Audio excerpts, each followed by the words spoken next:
arranquen los motores, dale, Jetson. Reacciona, muévete, levántate. Reacciona. Muy buenas tardes, amigas, muy buenas tardes, amigos.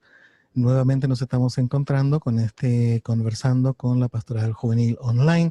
Queremos agradecer, como siempre, el que nos permitan entrar a sus casas, nos permitan compartir momentos.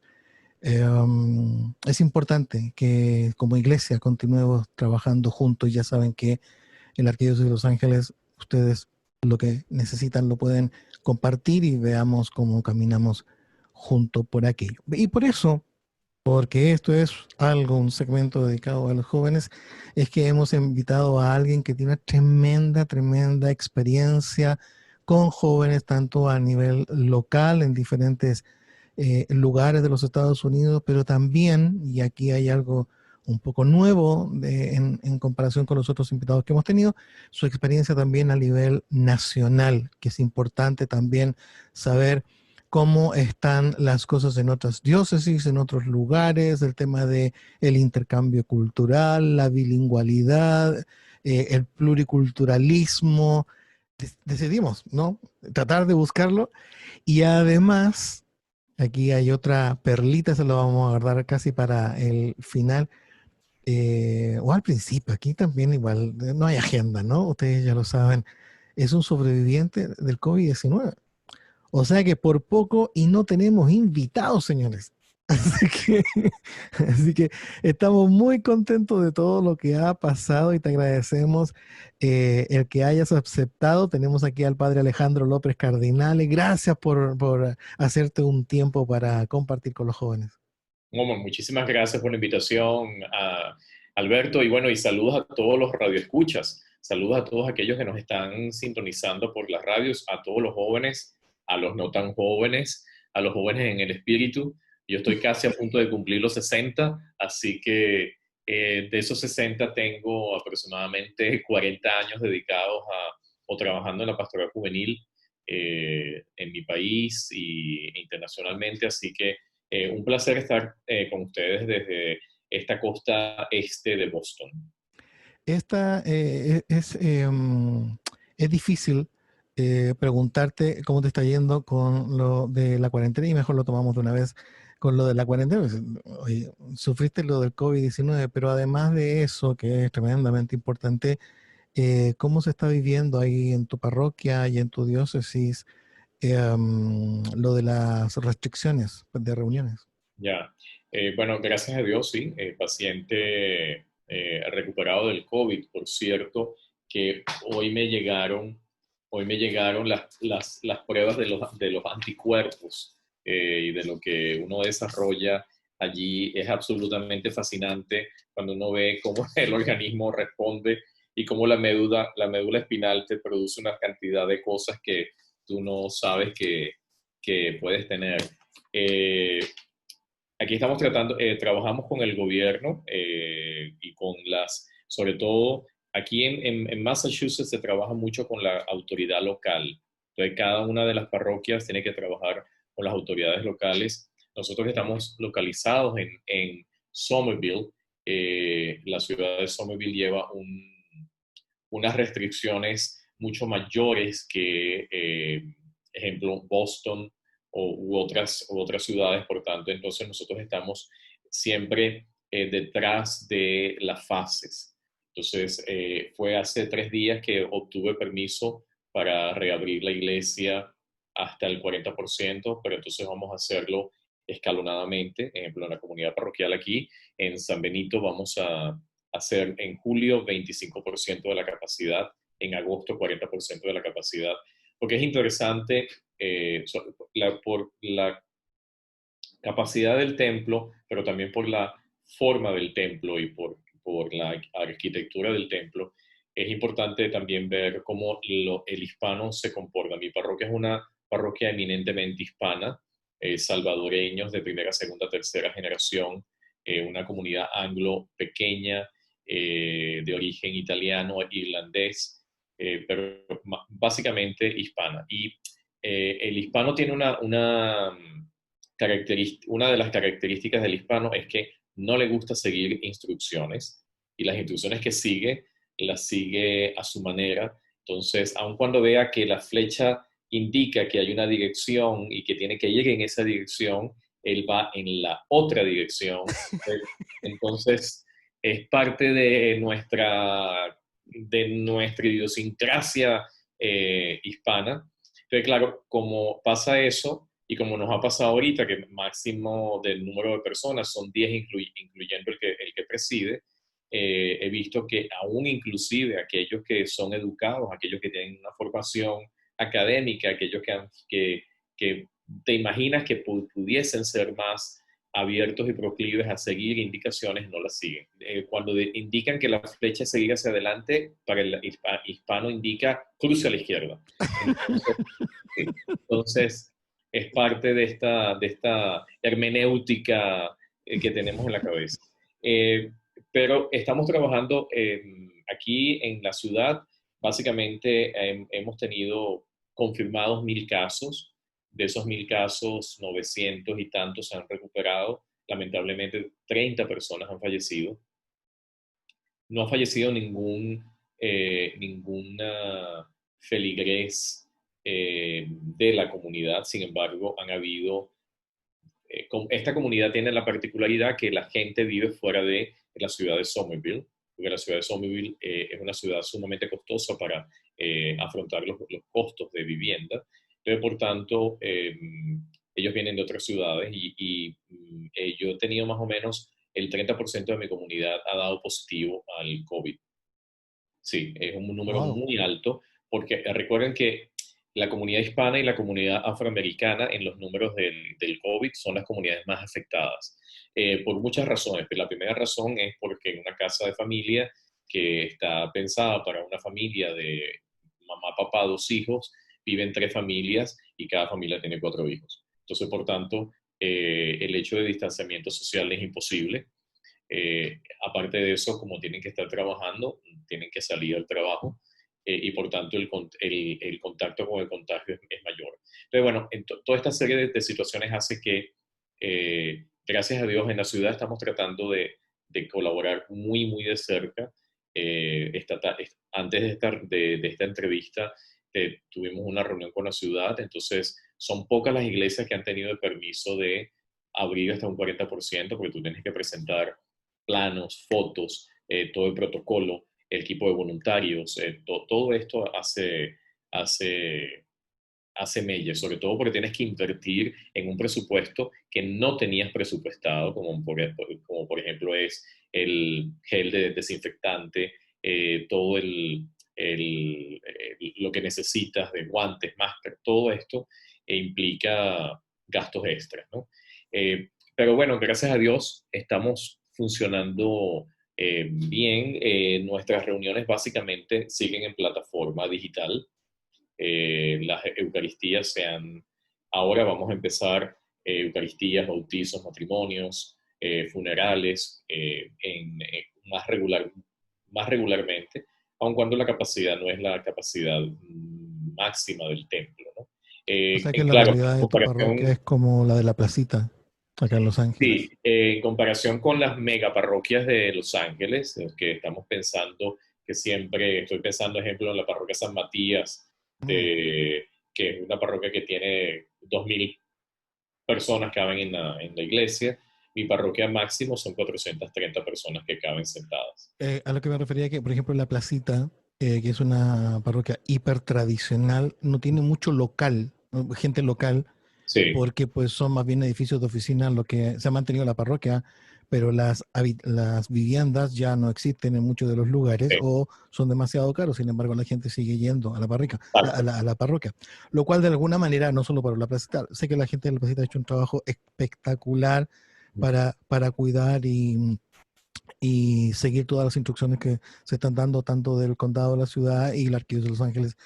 Pero el gran riesgo que se tiene es de que puede que la gente de Los Ángeles esté siguiendo las instrucciones que se están dando en la ciudad, pero como visitan mucha gente de otros lugares, no hay necesariamente el mismo control. Te pasa a ti lo mismo, ¿no? Me pasa lo mismo, y sobre todo porque aquí hay un control mayor en la ciudad y, ejemplo, en otras ciudades ellos ya están la semana que viene van a entrar en la fase 3.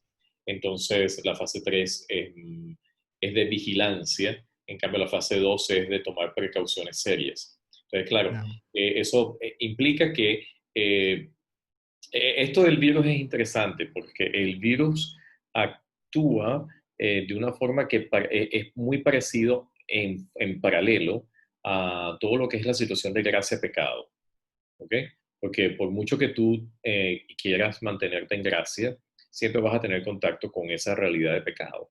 Entonces, el virus nos coloca en una nueva experiencia, tanto pastoral como práctica, cuando hablamos de una pastoral práctica. Bueno, toda pastoral es práctica, pero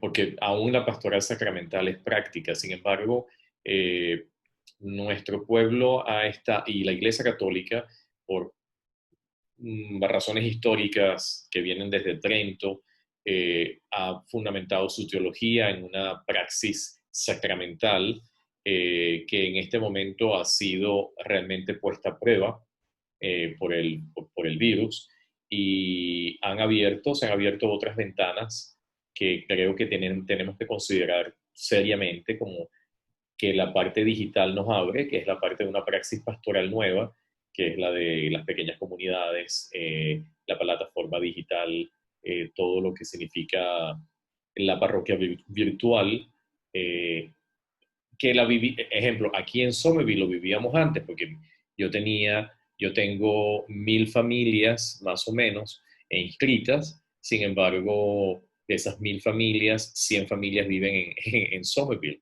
y las demás familias viven afuera. O sea, yo tengo una parroquia que es virtual en el sentido de que no viven en el área.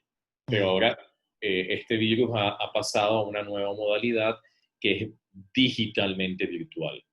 Entonces, implica una nueva experiencia pastoral, que gracias a Dios y que estamos en esta entrevista, hoy salió el nuevo directorio general para la catequesis, que toma seriamente como uno de los puntos en las áreas nuevas de catequesis todo lo que es la plataforma digital.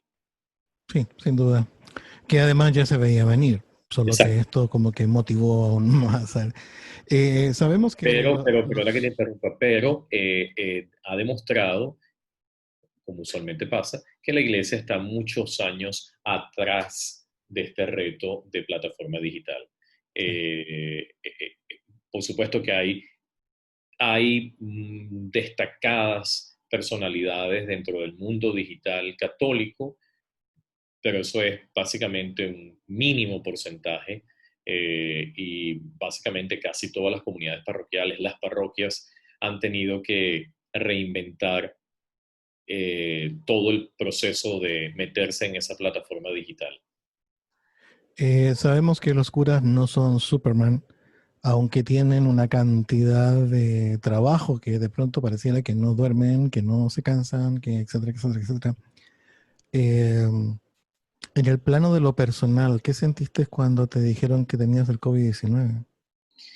Bueno, yo nunca me pude hacer el examen del COVID hasta que me lo pude hacer cuando salí negativo. Entonces tuve que esperar al examen de los anticuerpos para corroborar que tuve el COVID, que fue lo que recibí hoy. Entonces, gracias a Dios que no me hice el examen, pero sin embargo sabía que era el COVID. Entonces, hablaba casi todos los días con el médico, por teléfono o en la plataforma digital. Eh, a mí me dio el COVID de una forma muy sui generis, en el sentido de que casi no me dio fiebre, pero me dio muchísimo malestar de estómago, y me dio, que es común, un patrón común, es que te deja absolutamente cero de energía. Es decir, yo ya el 26, 27 de marzo empecé a notar que hay algo que en mi cuerpo que no estaba funcionando. Me cansaba, me cansaba. Me acuerdo que tuve la bendición con el Santísimo y con la custodia en la mano, en el momento de la bendición, cuando lo puse en el altar, yo dije, pero Dios mío, ¿por qué estoy tan cansado de hacer esto? Ahí empecé a notar que ya iba cuesta abajo. En el 1 de abril, el pérdida total del apetito, y el 2 no me pude parar de la cama. El 2 fue imposible pararme de la cama. Así de Eh, rápido. Así de rápido. O sea que 2, 3 y 4 de abril, justo antes de la Semana Santa, fueron los peores días. O sea que la Semana Santa yo la viví encerrado en lo que yo llamo la tumba vacía. O sea, mi experiencia de la tumba vacía. No pude celebrar ningún tipo de liturgia de la Semana Santa, y de hecho la parroquia no tuvo la oportunidad de celebrar ningún tipo de liturgia, a excepción de la vigilia pascual, que el padre que vive conmigo, que es un estudiante de Boston College, le pedí el favor que la hiciese, porque claro, al yo estar en cuarentena, él tenía también que estar en cuarentena por prevención. Entonces, hizo la celebración de la vigilia él solo, y se hizo en plataforma YouTube. De ahí ya habíamos empezado nosotros con la plataforma YouTube antes, a partir del 14 de marzo, cuando se cerraron todas las iglesias en Boston, en Massachusetts. Entonces, pero mi experiencia del COVID fue, como fue justo antes de la Semana Santa, fue la experiencia de la tumba vacía. Y cuando digo la experiencia de la tumba vacía, es la experiencia de sentirte absolutamente sin capacidad y ni siquiera de pensar. O sea, como si estuvieses muerto. Aun cuando podías respirar, sin embargo, muerto. Y luego, una de las cosas que a mí me pegó, y que al parecer es típico en los pacientes de COVID, porque los que yo he visto aquí en la parroquia, que me han comentado también su experiencia, es cuando llega la noche, los tremendos ataques de angustia y de ansiedad que te dan por la falta de la respiración, porque no puedes respirar bien. Entonces, la angustia de que no vas a llegar a mañana. Y como estás solo, estás aislado, entonces no, eso a mí me pegó muy fuerte en los primeros 4 días. Algo que me ayudó muchísimo es el rezo de rosario. Eso me ayudó muchísimo, me calmaba realmente. Y escuchar un podcast de los jesuitas, es una serie que ellos tienen llamada Imagine. Excelente podcast, porque bueno, yo soy educado por los jesuitas, entonces tengo la espiritualidad ignaciana es parte de en lo que yo crecí, y me ayudó muchísimo realmente a vivir esta tumba vacía. Qué fuerte. Espero que estés escribiendo todas esas Sí, sensaciones. estamos, de hecho, mañana tengo reunión con mi coautor. Es como yo le digo, mi hermana Norelis Álvarez. Ella es psicólogo, que ella está en Canadá. Estamos tratando de escribir un libro sobre, el subtítulo es Vulnerabilidad, Resiliencia, Plenitud.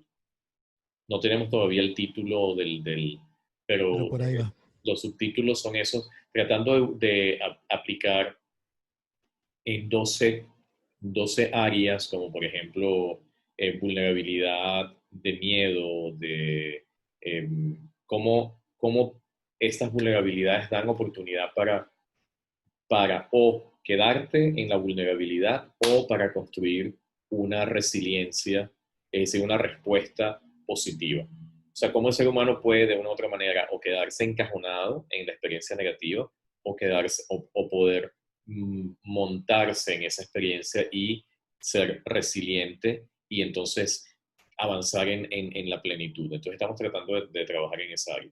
¿Te sientes resucitado? Señor, esa es la idea de la plenitud. Ya, estaba pensando eso. Nadie cerca, bueno, muy cerca, pues, nadie muy cerca a pasar eso, pero me imagino que ha de sentirse eso, ¿no? Como que la siguiente oportunidad, ¿no? Exacto, o sea, es la siguiente oportunidad. O sea, yo soy sobreviviente de cáncer de piel. Cuando a mí me dijeron que yo tenía cáncer hace 10 años, y que de una u otra manera eh, tenía que estar en una bioquimio permanente para controlar el cáncer. eh, y cuando me operaron de que tuvieron que sacarme parte pues, del cáncer de piel en la cabeza, uno yo no estaba tan nervioso, realmente no estaba tan nervioso porque siendo hijo de médico, bueno, confío en la medicina, ¿no? Confío en la medicina que de una u otra manera para eso está, para darte una calidad de vida y para buscar una forma de protegerte. Sin embargo, en este como no se conocía nada y no había ninguna literatura médica al respecto, cada día una noticia distinta. No tomas aspirina porque no, pero al final toma aspirina porque entonces no, porque combates los coágulos. No, pero no hagas esto. Entonces, era uno dice, bueno, entonces o sea, no sé si mañana no sé si voy a amanecer. O sea, cada noche era bajar a la tumba vacía y esperar a que en la mañana resucitaras, ¿no? Qué fuerte y qué interesante experiencia. A ver si nos juntamos en otra ocasión y reflexionamos un Bueno, poco claro sobre que el sí. tema. Estoy seguro que a los jóvenes que han estado ayudando muchísimo también a las personas de primera respuesta y otros más, creo que les va a ser de gran crecimiento. Nos volvemos al inicio tradicional de este conversando y me gustaría que nos contaras de dónde aparece Alejandro, dónde naciste, tus padres, quiénes son, cómo hiciste el recorrido para llegar a los Estados Unidos y el Que, sacerdocio. ¿Quién, dónde están tus orígenes, querido Alejandro? que orígenes de mis abuelos italianos. Mi abuelo Vincenzo nace en Montesano sulla Marcellana, que es un pueblito en el tope de la montaña entre Nápoles y Salerno. Él llega a Venezuela y conoce a mi abuela, que su familia es del norte de Italia y de lo que antes pertenecía a Italia, Córcega, eh, y se conocen allá en un pueblo llamado Río Caribe, que eso es en el este de Venezuela, y allí se casan, allí nace mi mamá, que es una eh, venezolana, es la primera generación de venezolana. Eh, entonces, los apellidos de mi mamá, Cardinale Fígalo, más italiana no puede ser. Este, y luego mi papá, mi viejo, mi abuela era prima de mi abuela materna, también de la isla de Córcega, y llegan a Venezuela también, y la casa donde nace mi papá y la casa donde nace mi mamá son vecinas, eh, limitan con el patio de las casas. Estoy hablando de casas en Venezuela, de los patios en donde la casa está delante y el patio está detrás. Entonces, que esto también me imagino que en Chile o en El Salvador son muy comunes. Entonces, no es el patio central, sino que el patio está detrás de la casa. Entonces, bueno, ahí nacen papá y mamá, son casas vecinas, por tanto se conocen desde que son niños y se casan, ya papá terminó de graduarse de médico, mamá de normalista. Normalista en aquel momento era un título que te habilitaba para ser profesora en las clases, en las escuelas. Mamá quería ser cantante de ópera. Mamá tenía una voz maravillosa. Papá era un sordo de primera categoría. Aquello era impresionante. Papá no podía, no, tenía una excelente voz, pero cantando era un desastre. Bueno, se casan allí y yo soy el último de 11. Yo soy el último de 11.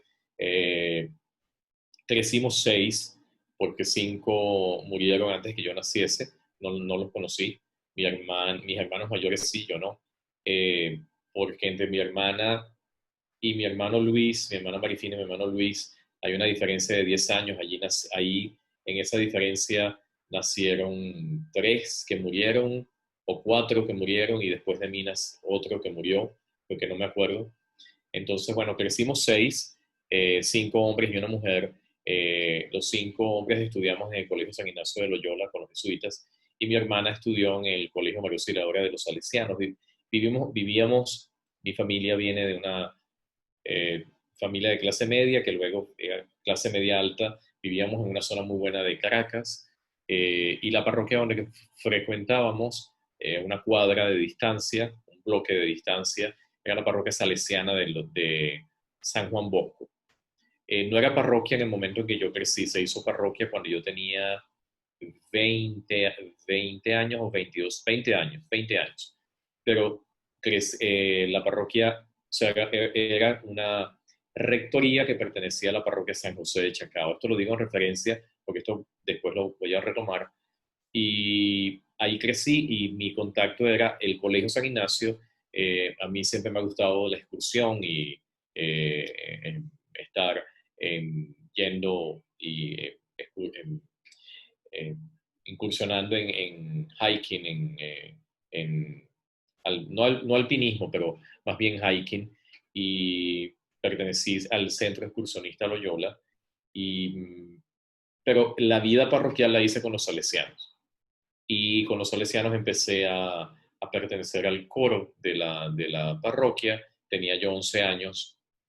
Yo inscribí a mi hermana, pero mi hermana no fue el primer ensayo porque estaba enferma. Fui yo y desde ese momento me quedé en el coro. Y gracias a Dios, porque ha sido una de las experiencias más liberadoras y excelentes de mi vida. Ahí crecí mientras estudiaba en el colegio, las excursiones, y la vida de coro, la vida de música. Entonces empecé a estudiar música también. Terminé graduándome de San Ignacio e ingresé en la universidad, a arquitectura, y continué con la música, pero ya más seriamente. Pasé a estudiar dirección coral. Eh, Estamos en la época de los años 78, 80, que fueron los años del boom de la música coral venezolana, con el movimiento que ustedes tienen allá en Los Ángeles, a un producto de ello, del movimiento coral venezolano y de la sistema de orquestas nacionales, que es Gustavo Dudamel. Aunque él es más joven que yo, sin embargo, los profesores de él fueron mis profesores. Pero bueno, ahí empecé a estudiar en la Universidad de Arquitectura, pero la vinculación con la parroquia se aumentó porque de ser perteneciente al coro empecé a ser catequista. Y la catequesis siempre ha sido una manera para mí unir el, el amor que siempre la palabra de Dios ha suscitado en mí, y la capacidad de enseñanza. Entonces, he podido en la catequesis encontrar ese nicho. Tengo que decir que mi papá, no sé cómo, se dio cuenta de eso cuando yo era pequeño, y me acuerdo que cuando yo cumplí 4 años, me acuerdo de eso clarito, cuando yo cumplí 4 años, a mi hermano Luis, que me lleva 2 años de diferencia mayor, que siempre le ha gustado el béisbol, le dio un bate y un guante y una pelota. En cambio, a mí me dio una colección de un álbum de barajitas de la Biblia. Y yo creo que eso de una u otra manera como que marcó un poco la orientación mía siempre hacia la parte bíblica. Entonces, bueno, la catequesis fue para mí como una ventana que se abría de la iglesia, y entonces allí empecé a tener dirección espiritual con un santo sacerdote, padre Adolfo Bueno, del Opus Dei.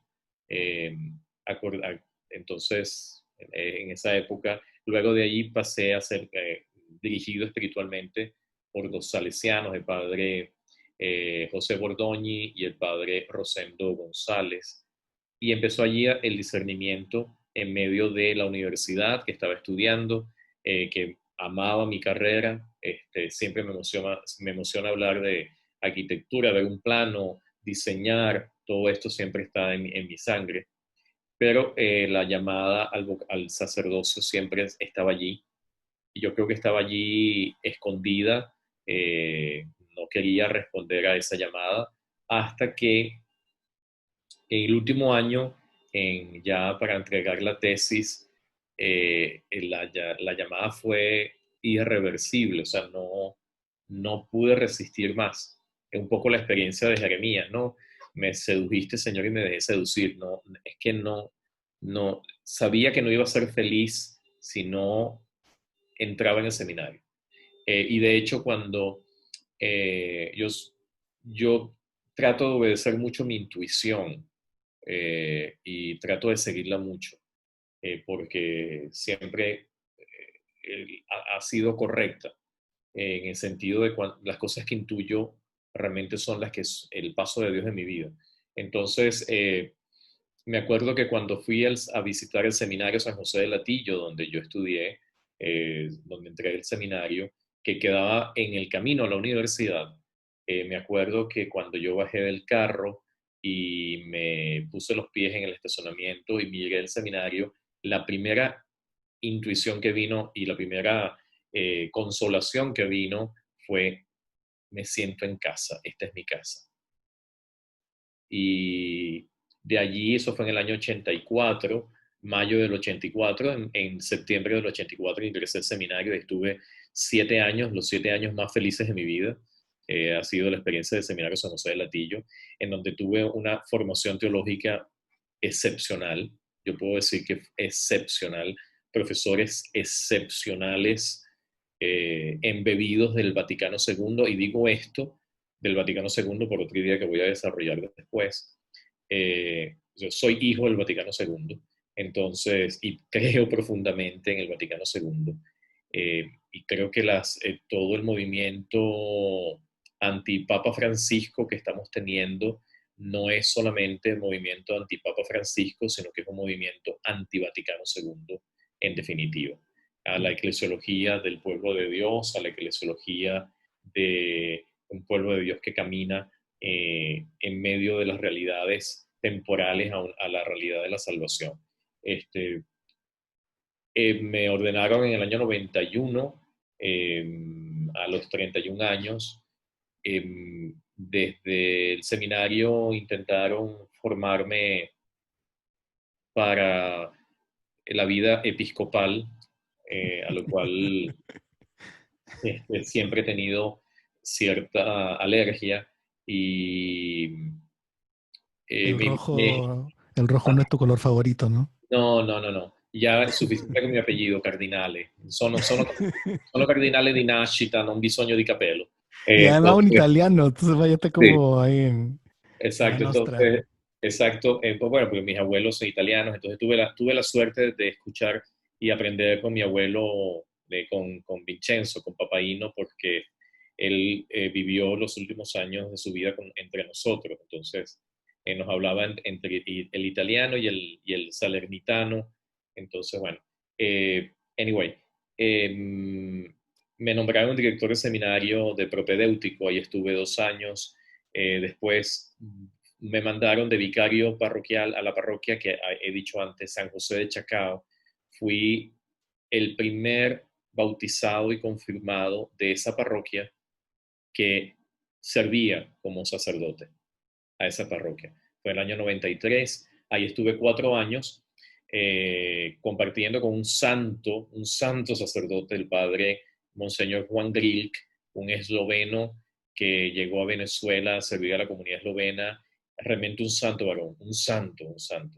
Se murió en mis manos en un ataque al corazón. Allí me nombraron administrador parroquial de la parroquia e inmediatamente en el año anterior me habían nombrado vicepostulador de la causa que ha salido en estos últimos días, El gracias a doctor. Dios, del doctor José Gregorio Hernández. Ahí estuve 4 años trabajando en la causa de postulación. Sí, ya hemos leído Eh, de él, muy interesante la sí, vida.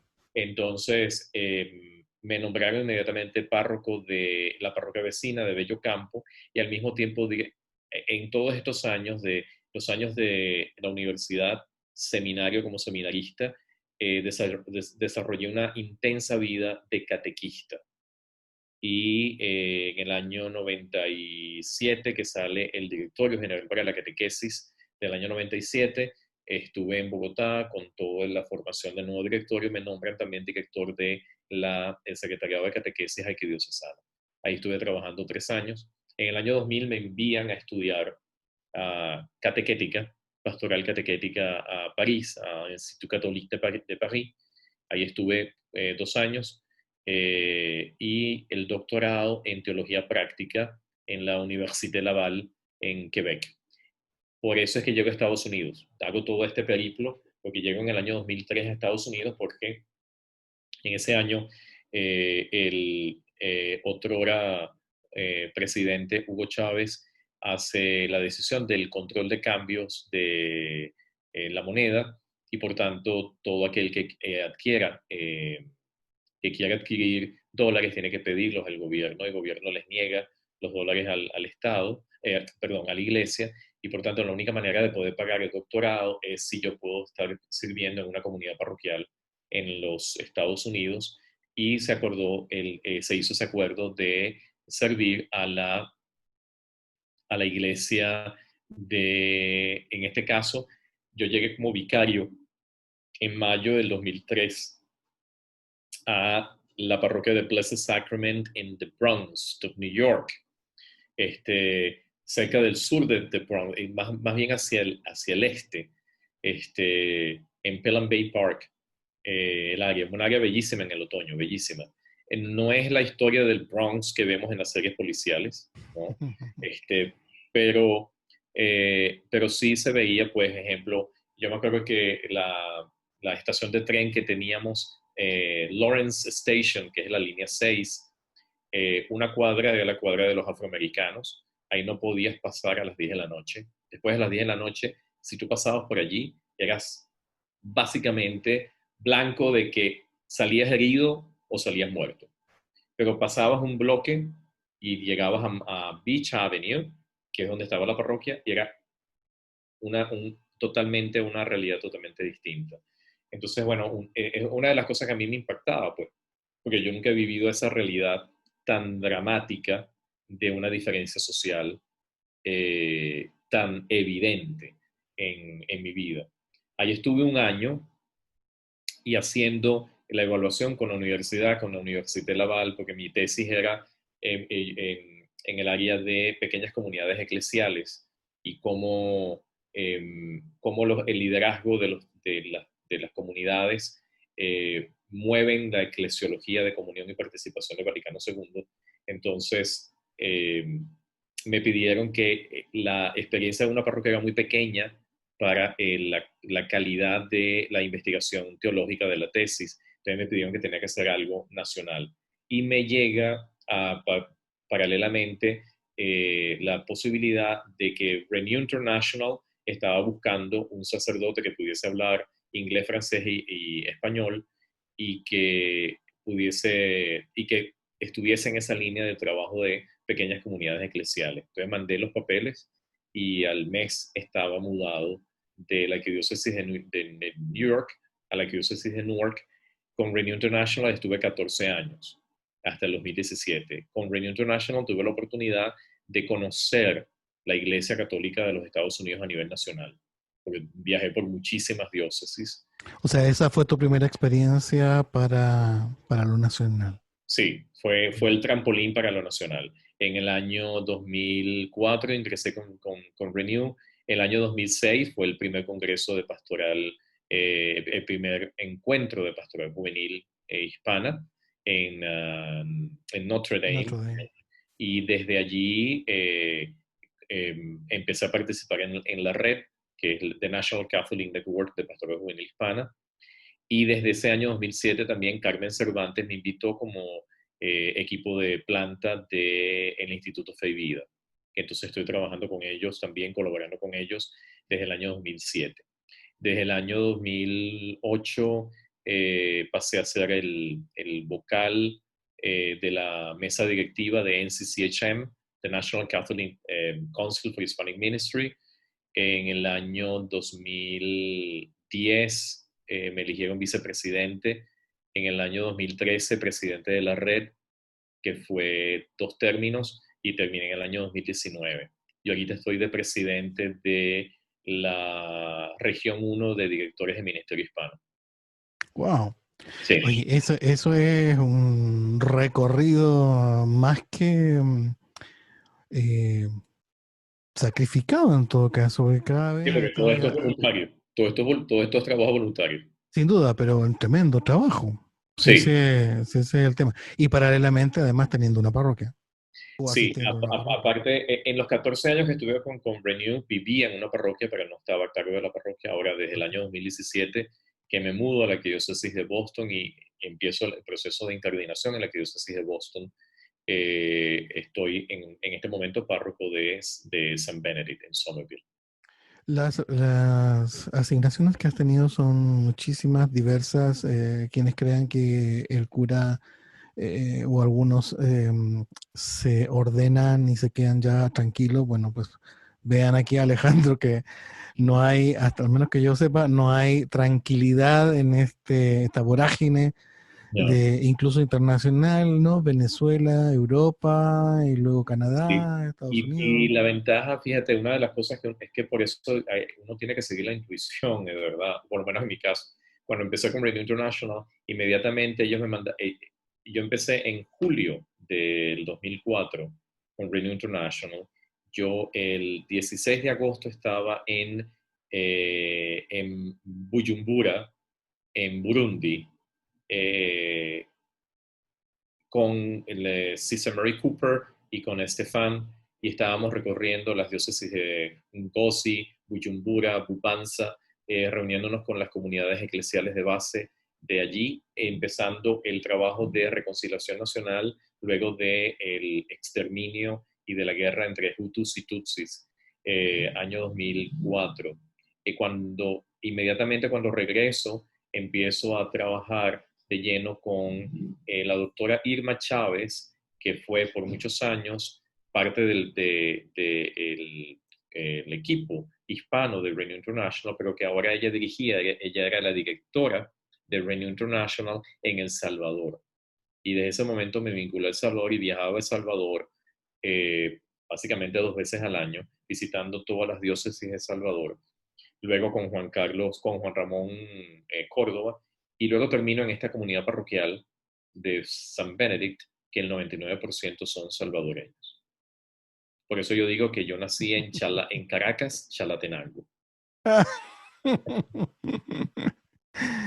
Qué genial. ¿Estuviste estudiando y en qué área o en qué tema específico hiciste tu tesis? ¿Sacaste tu doctorado Yo hice mi tesis de maestría o de maestría? en pastoral catequética y estudiando una experiencia de catequesis de adultos bajo la eclesiología del Vaticano II en la arquidiócesis de Madrid, en una comunidad que se llama Comunidad Ayala, fundada por el padre Jesús López, en donde los presupuestos precisamente eran a partir del catecumenado de adultos y de la propuesta de un catecumenado de adultos en teología también para ellos. El doctorado en pequeñas, en rescatar el liderazgo de jóvenes indocumentados, líderes en pequeñas comunidades. Ese fue el tema del doctorado. El doctorado, la tesis, o sea, la tesis final nunca la he presentado todavía, porque con el trabajo pastoral que he tenido nunca he podido terminar el doctorado. Sin embargo, me dio tiempo de hacer otra maestría, que es la maestría en pastoral juvenil, en la Universidad Politécnica Salesiana. Y estoy esperando respuesta ahorita o de Oblate o de Berry University para el doctorado en ministerio, o si no, estoy esperando la respuesta Ayer metí los papeles, por cierto, en la Pontificia de Salamanca con una maestría con la Fundación Pablo VI, una maestría en Doctrina Social de la Iglesia. Y además que Salamanca en este minuto está sacando algunos doctorados, no todos todavía, pero Sí, algunos y doctorados también metí los online. papeles, vamos a ver qué responden, porque con Sí. toda esta cuestión de la pandemia, yo creo que las universidades tienen que darse cuenta de que o se abren al mundo online también a nivel de los doctorados o se quedan sin doctores. Sí, Salamanca tiene una máquina ahí muy pesada de tradición y algunas otras cosas le cuesta Sí, moverse, como cualquier, ¿no? Animal o monstruo claro. grandote, ¿no? Pero sí, ya hace algún tiempo iba en esa línea y ahora Sí, Javeriana también en Bogotá. También tenía varios recursos online, el máster seguro, y ahora último ya se abrieron también al doctorado. No está, sí. me parece, un 100%, pero sí hay algunas áreas doctorales que la van a poder hacer Cierto que 100%. hay un certificado en teología latinoamericana que está abierto, que pueden inscribirse, lo recomiendo, ¿ok? Empieza el 13 de julio. Pero eso es de CELAM, ¿right? Del CELAM, sí. Ya, ya. Y bueno, yo también metí en San Damaso, en la Universidad San Damaso de Madrid, tengo que mandar unos papeles que me han pedido y estoy atrasado con eso. Sí, estamos tratando de promocionar el máster o algo, no recuerdo cuál es el grado que está dando el CELAM, pero es el CEVITEPAL, que Se es viste mal. CELAM CEVITEPAL, Ujú, ya, en el Ministerio de Jóvenes.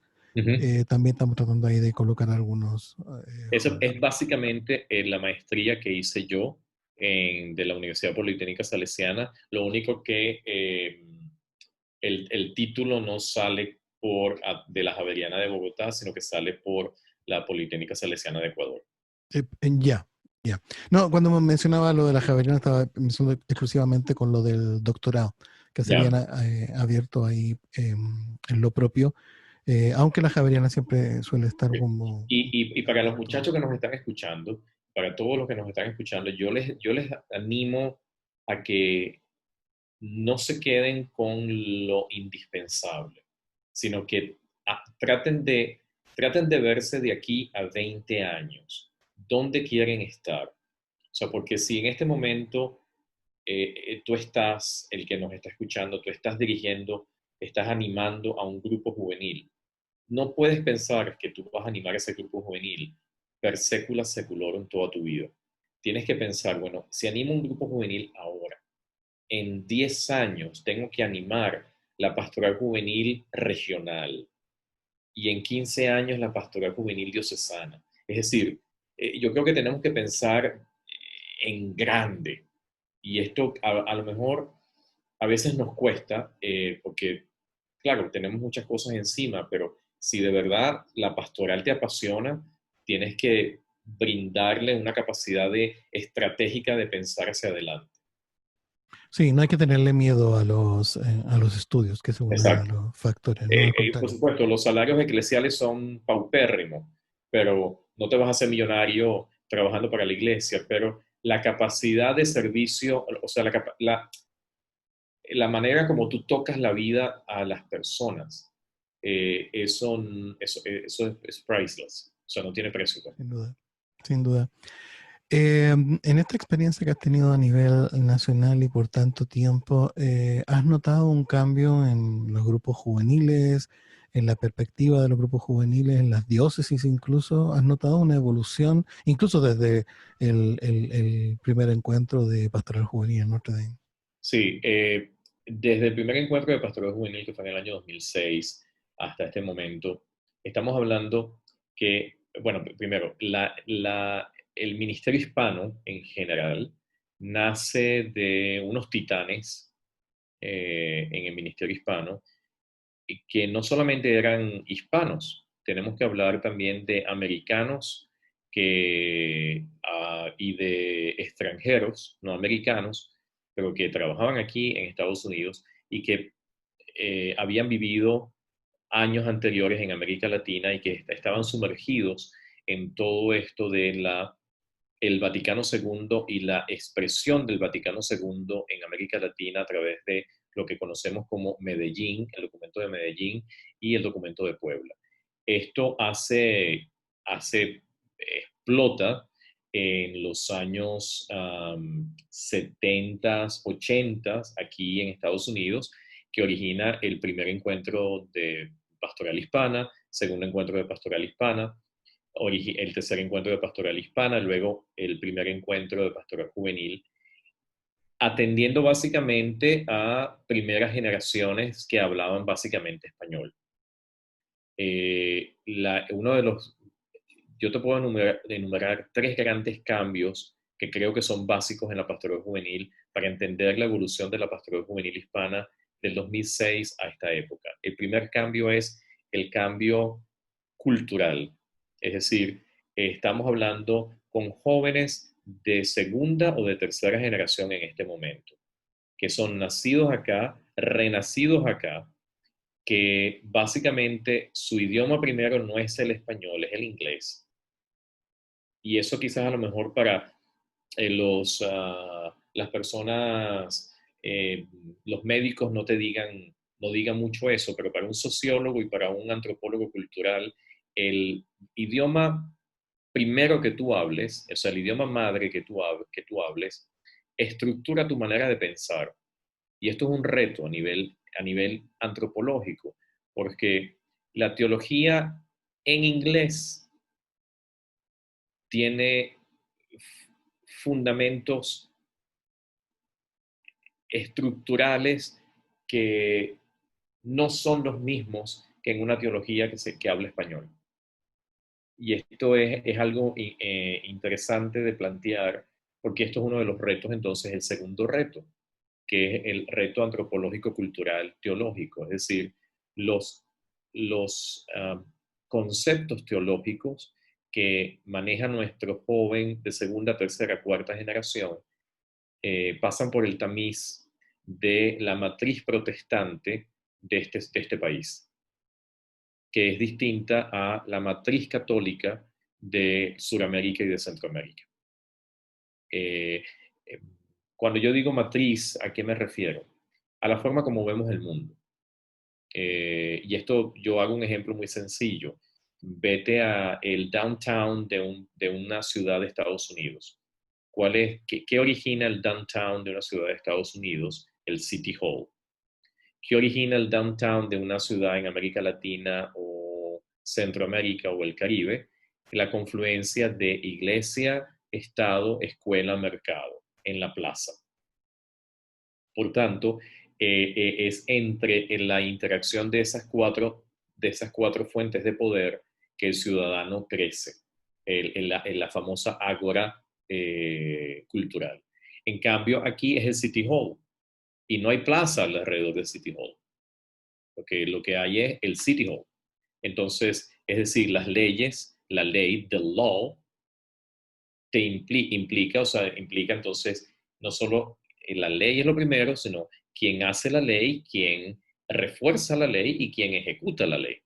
Entonces, por tanto, esto implica y va directo también a cómo se plantea la teología y cómo se plantea el discurso teológico. Y hasta tú lo ves en el diseño de un libro.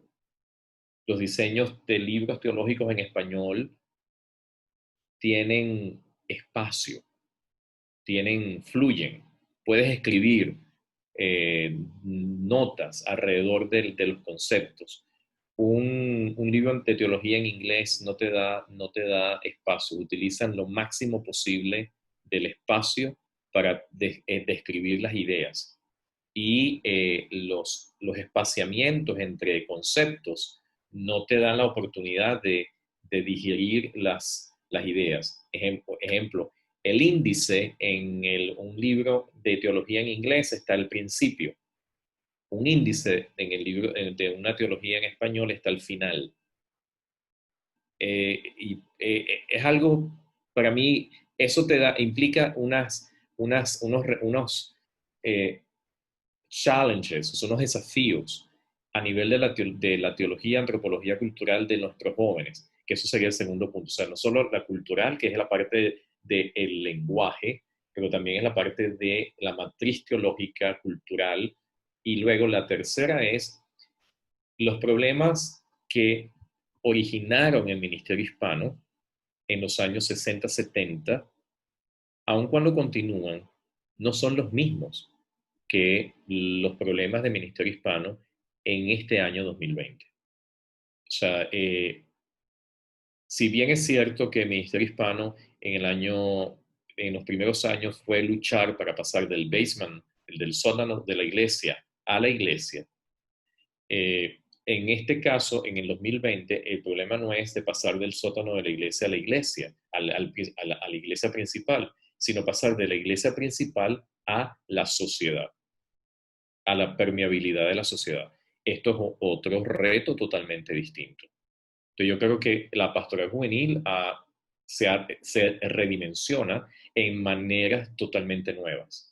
Y yo creo que de una u otra manera esto es uno de los grandes retos que tenemos nosotros como agentes pastorales, como ministros de la pastoral juvenil, no pensar en la pastoral juvenil clásica ad intra ecclesia, o sea, dentro de la iglesia. Mi grupo juvenil, que yo tengo mi grupo juvenil cada jueves, cada lunes, lo organizo, el saco de paseo, las obras esto está excelente, eso no se puede perder, porque es parte de el mecanismo de interacción del grupo. Pero es cómo el grupo permea la sociedad, cómo permea la sociedad. O sea, estamos hablando entonces de líderes que no solamente sepan manejar un grupo juvenil, sino líderes políticos, líderes civiles, líderes que puedan estar en los sindicatos, líderes que puedan estar en las empresas, líderes que puedan estar en las universidades. Estamos hablando de una pastoral juvenil totalmente en salida. Y esto es importante, porque nuestra pastoral juvenil ha estado todo el tiempo en una pastoral juvenil entre paredes. Aquí en la Arquidiócesis de Los Ángeles, casi por una especie de ADN de toda la arquidiócesis, ya con el cardenal Roger Mahony, la arquidiócesis y sus departamentos estaban un poco en relación con el medio ambiente, ¿no? Y con la gente, con los elementos políticos del momento. Desde ya el cardenal Roger Mahony fue uno de los protagonistas en varias ocasiones con todo el tema migratorio y algunos otros, ¿no? Pero claro, llevar las normativas de la casa, de la main office, ¿no? De la oficina central, no es lo mismo, o sea, no asegura de que va a estar en las parroquias, y por lo tanto los programas de formación que ha tenido la pastoral juvenil de la arquidiócesis históricamente han tendido siempre a que los jóvenes se formen para tener impacto, en primer lugar, con los jóvenes de su parroquia, del grupo juvenil, como primera condición, y que eso conlleve a un impacto también social. O sea, cómo el grupo juvenil tiene esa interacción con el entorno y logra finalmente provocar un cambio, que es como que el objetivo transversal en las clases y en los programas de formación que hay. Y hoy día, sin lugar a duda, todo el tema tecnológico ya lo veníamos trabajando desde, yo creo que hace un par de años, que estamos en redes sociales, estamos haciendo videos y cosas de ese tipo. También el tema de sacando la música como elemento misionero o como instrumento misionero, etcétera, etcétera. O sea, había muchos proyectos. De todas maneras, el tema de la cuarentena nos pilló ahí aún así, en baja preparación. Así que pienso que en otras diócesis donde no tienen los privilegios que hemos tenido realmente nosotros, debe ser más complicado. ¿Cómo ves el Ministerio de Jóvenes post pandemia? ¿Tienes alguna impresión o intuición, ya que te ha funcionado tan bien este último tiempo? A ver si sacamos algún secreto. La intuición que me está dando es mantener el esquema de pequeñas comunidades, porque es necesario la interacción. ¿Te refieres a los grupos juveniles de las parroquias? A los grupos juveniles. O sea, el formato del grupo juvenil para que se vuelva a reunir, yo no sé si en California, aquí todavía los grupos no se pueden reunir en las iglesias, ¿okay? Estamos reunidos en plataforma virtual. Entonces, cómo pasar del no contacto físico del grupo, que es necesario en un grupo juvenil, a el contacto en una plataforma virtual? Entonces, yo pienso que tenemos que una intuición es tenemos que meter a manejarnos bien esa plataforma virtual que nos ofrecen para poder crear este tipo de relaciones humanas, que es necesario mantenerlas en un grupo juvenil, y la interacción humana, porque el grupo juvenil se hace no por la formación solamente teológica, doctrinal que se le brinde, sino por la interacción humana que los miembros de ese grupo tienen, ¿no? Bueno, es igual como se hizo la comunidad apostólica, ¿no? No solamente por las enseñanzas de Jesús, sino convivir día a día entre ellos. Creo que, o sea, la intuición que yo tengo es, bueno, cómo dentro de esta atomización del grupo, porque tienen que quedarse en sus casas, cómo podemos mantener esos átomos unidos en una molécula. Yo creo que de una u otra manera la plataforma digital con materiales buenos tenemos que desarrollar. Nuestros materiales son materiales, o sea, los materiales que yo conozco en este momento son excelentes de libros, excelentes, ¿no? Pero ¿cómo desarrollar un material digital a un joven? O sea, que incluya en ese material. O sea, yo estoy hablando en este momento, se me ocurre cuando te digo esto, las películas de Harry Potter, cuando ellos leían el periódico, que el periódico tenía toda la parte interactiva. YouTube. Bueno, es que eso es lo que nosotros tenemos que desarrollar en este momento. O sea, un material que sea lo suficientemente navegable, que el joven se sienta que se puede meter en esa piscina. Y yo quería llevarte, quizás José María va a decir que traté de colocarte ahí en problemas o con la espalda, entre la espada y la pared, creo que se dice. Ajá. Pues tienes contacto con una de las organizaciones que históricamente ha formado líderes de muy buen nivel, con muchísima experiencia, con grandes logros, incluso históricos, ¿no? Un protagonismo muy importante, que trabajas o colaboras con Fe y Vida, que prácticamente toda su plataforma la ha tenido históricamente en libros, y claro, se ha acercado un poco a la página web más o menos tradicional.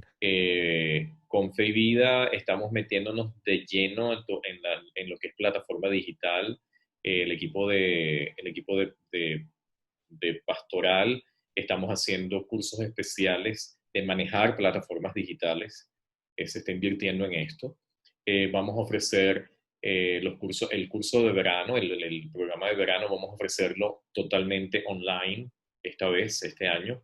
Ejemplo, estoy trabajando con Vilma, con mi colega Vilma de Houston, para ofrecer espiritualidad en tiempos de pandemia. Luego estamos en eso. O sea, lo primero que tienes es que educarnos a nosotros que somos de la cultura del libro a la cultura digital, ¿no? Una de las ejemplos, ¿cuáles plataformas han surgido en esta pandemia? YouTube, TikTok, son las plataformas que Twitter, Instagram, Facebook, porque han modificado, porque antes en Facebook tú veías, no, una carta, una epístola. Ahora tú ves 2 líneas y ves un video. Y ese video está ligado a TikTok, está ligado a Instagram, está ligado a YouTube. De hecho, entonces, ¿por qué ahora Zoom ahora tú puedes, antes no lo podías? Ahora tú puedes tener en plataforma Zoom, tú puedes tener al mismo tiempo el Zoom ligado al YouTube, ¿no? ¿Por qué? Exacto, porque son plataformas. Entonces yo pienso que en este caso la vía está allí, porque primero las personas van a tener miedo de volver a la iglesia o la parroquia porque se van a contagiar. Después ya se acostumbraron de 3 meses de no venir, que pueden ir o pueden conectarse. Entonces, en esta nueva virtualidad, esto teológicamente es un problema enorme, ¿no? O sea, yo estoy hablando desde la parte desde mi nicho, que es la teología bíblica y la teología catequética, teología práctica. No estoy hablando desde la teología sacramental, porque Para el teólogo sacramental es un reto enorme el pasar de la pastoral sacramental física en un templo a la virtualidad. Yo no, en este momento básicamente no tengo respuestas. Hay un buen escrito de un padre del CELAM, Manuel Teixeira, no lo tengo aquí en la mano, pero te lo puedo enviar después, Sí, por favor. que explora todas estas interrogantes. Ejemplo, en tiempos de pandemia, el obispo exonera de la de el,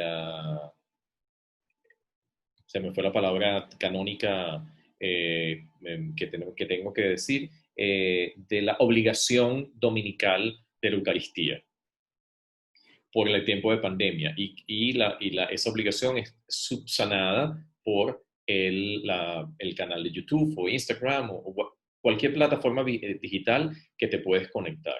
Una vez que se vuelva a una nueva normalidad y que el obispo decida, bueno, ya levanto esta excepción y no hay excepción para la obligación dominical de asistencia a la misa. La gente va a volver. La experiencia que tenemos en este momento de parroquias que han estado abiertas ya un 40% es que la gente no está viniendo. No está viniendo en el número que se esperaba, porque nos estaban acusando de que no les estábamos celebrando la misa y no le estábamos dando la comunión. Pensábamos que las personas iban a estar haciendo cola para entrar, iban a estar haciendo línea para entrar en la iglesia, pero esa no es la realidad. Bueno, hace poco tuvimos aquí al padre Ramón Pons, un brillante sacerdote, como felizmente muchos de los que tenemos, pero que tiene una preparación técnica y universitaria bastante alta. Y él mencionaba el tema de las confesiones, que por ahí hasta clandestinamente más de alguien con el tema de los carros y que no sé qué, y que, no sé, que como que había mucha gente que intentaba volver a la confesión. Sí. Y cuando ya comenzaron a tener confesiones, pues se esperaba lo que tú dices, ¿no? Así como una fila de estreno del último capítulo de Star Wars. Sí, sí. Y no pasó eso. Entonces... No pasó eso.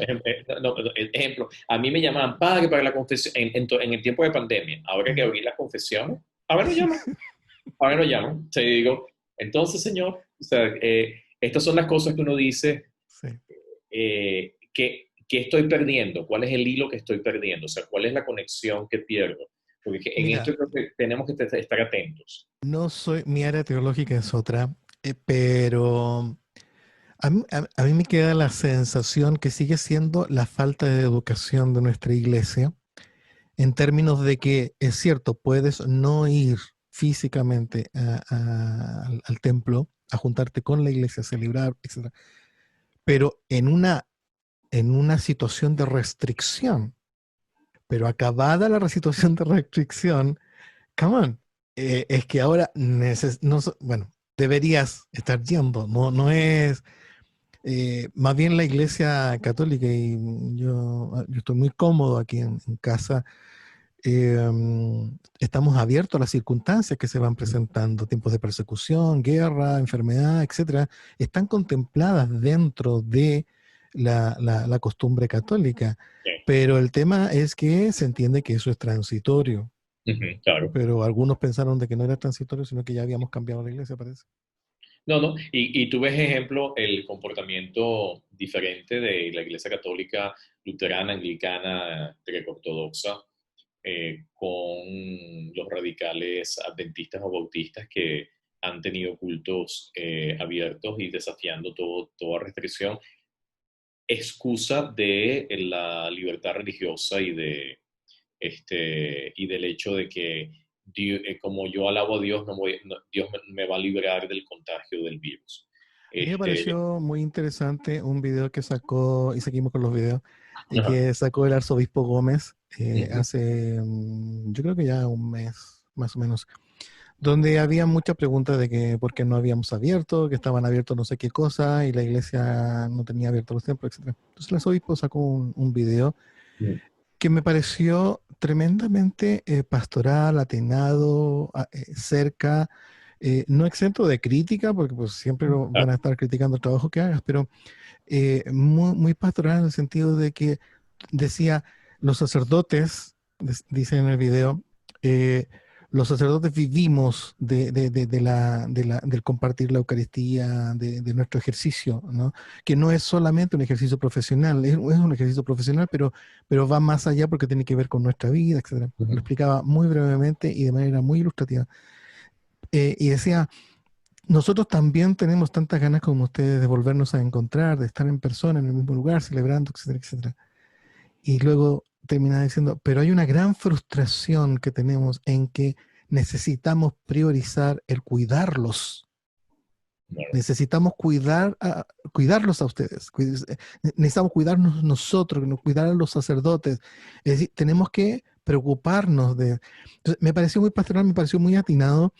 Creo que me siento muy bien con muchas de las cosas que ha dicho el arzobispo Gómez respecto a por qué lo de las restricciones. Y también él, como ha podido, ha intentado explicar de que esta es una situación ya contemplada por la Iglesia bajo determinadas circunstancias, pero que a la vuelta pues nos volvemos a encontrar también. Me parece que y, varios otros obispos ahí, yo no lo sé, tú estás más a sí, nivel no, nacional. en general hay alguno que otro que no, pero en general han sido lo suficientemente unánimes en esta área. Pero es que obedece a un principio teológico sencillo. La naturaleza supone la gracia. Perdón, la gracia supone la naturaleza. O sea, tú tienes que ayudar a la gracia para que, a través de la naturaleza, para que opere. Entonces, el exponer a las personas a un contagio, estás yendo contra precisamente el principio de la dignidad de la persona humana que fundamenta pues la doctrina social de la iglesia. Entonces, eso de una u otra manera te da como que la base fundamental para decir, bueno, es ciertamente nosotros vivimos de eso, pero este, ¿dónde está la caridad que construye familia, que construye comunidad? En estos segundos está pasando lo que nos pasa a ti y a mí, que necesitamos cortar conversaciones tremendamente animadas e ilustrativas y ambos nos entusiasmamos mucho porque se nos va o ya va a salir el avión o nos Ajá. tenemos que ir al aeropuerto. Bueno, acá no tenemos que hacer eso, pero de todas maneras por un asunto de esquema del programa, pues necesitamos ya comenzar a terminar el conversando de hoy, Ya. dejando el compromiso sin duda. Primero el agradecimiento, Alejandro, porque te hayas dado este espacio. Segundo, nuestro reconocimiento, eres un sobreviviente del COVID-19 y esto yo lo estoy percibiendo desde aquí, me imagino que la gente que está más cerca tuyo lo percibe con mayor solidez, con mayor fuerza todavía. Estás como, no sé, como que el doble de Alejandro, o sea, si ya adelante era como un poco así como, ay Dios mío, ¿en serio todo esto? ¿No? Ahora Alejandro como que en triplicado con mucha energía, te veo extremadamente bien, estuvimos muy preocupados por ti también. En la región 11, la gente de Ricos estuvo orando muchísimo también por ti y Gracias. tratando de querer que te recuperaras lo antes posible. Entonces te quisiera dejar unos 2 o 3 minutos que les dieras un mensaje ya directamente a los jóvenes, entendiendo siempre de que el primer target es los jóvenes de la Arquidiócesis de Los Ángeles, pero ya lo hemos hablado ahora, no podemos estar pensando en una iglesia con un target muy local, sino que también en el tema en global. Así que encantado de que pudieras darles a ellos un mensaje. No, bueno, ante todo, gracias por la oportunidad, Alberto. Y bueno, para todos los muchachos que nos escuchan y que de una u otra manera están viviendo esta situación en carne propia, ¿no? No porque a lo mejor no es que estén contagiados, pero han vivido el aislamiento, han vivido quizás la pérdida de un trabajo, han vivido el hecho de no poder estar con los amigos, de no salir a compartir un momento en in and out, todas estas cosas que de una u otra manera forman parte de la vida cotidiana. La, yo te haría tres preguntas. La primera es, ¿Qué he aprendido yo en todo esto? En todo este paso. O sea, este paso de pandemia es casi que para nosotros la experiencia de un éxodo, eh, porque estamos tratando de llegar, estamos tratando de escuchar la voz de Dios en medio de un camino que hacemos juntos, que es lo que hizo el pueblo de Israel en el Éxodo. Entonces, eh, ¿cómo esta pandemia nos lleva a el Éxodo, que en definitiva nos lleva a la pregunta primera, que es, ¿Dios camina con nosotros o no camina con nosotros? Entonces, yo te invito a que explores esa pregunta, ¿no? Y que sientas que en medio de todo, el Señor camina contigo. El Señor camina con cada uno porque de una u otra manera, no solamente porque lo creemos, sino porque de una u otra manera vemos en la historia que la historia tiene siempre una lógica que va hacia adelante. Y esa lógica que va hacia adelante hay un impulso que la mueve. Y nosotros creemos que ese impulso es el Espíritu. Entonces, esa primera pregunta te haría, ¿no? ¿Cómo descubres tú que Dios camina contigo en tu paso? Una segunda es esa misma compañía que que tú recibes de Dios en tu vida, cómo es que tú haces y cómo tú caminas con el otro joven que está a tu lado. Porque el que Dios camine contigo, el que Dios haya caminado conmigo en el proceso del COVID, implica preguntarme cómo Dios camina con la comunidad parroquial a la que yo sirvo. Cómo Dios camina con el joven que vive al lado tuyo, con el joven que es tu amigo. Y la tercera pregunta es si eres capaz de dejarte acariciar por los demás que también quieren caminar contigo, porque una de las experiencias que yo viví en esta Semana Santa fue que no pude celebrar ninguno de los sacramentos a la comunidad, pero la comunidad celebró los sacramentos conmigo porque me trajo todos los días sopa, me trajo todos los días comida, me mandaba mensajes, oraba por mí. Eso es también partir el pan conmigo. No lo pude hacer yo con ellos lo hicieron conmigo. Entonces yo tuve que aprender a recibir. Pero una de las cosas que yo te invitaría es si estás abierto no solamente a dar, sino si estás abierto también a recibir. Porque creo que una de las cosas que a veces adolecemos es que damos tanto que se nos va el agua del pozo y para que podamos dar tenemos que recibir también. Entonces te animo a estas tres preguntas para que tú puedas responderlas personalmente. Muchísimas gracias. Les dije, teníamos un lujazo de lujazos el día de hoy.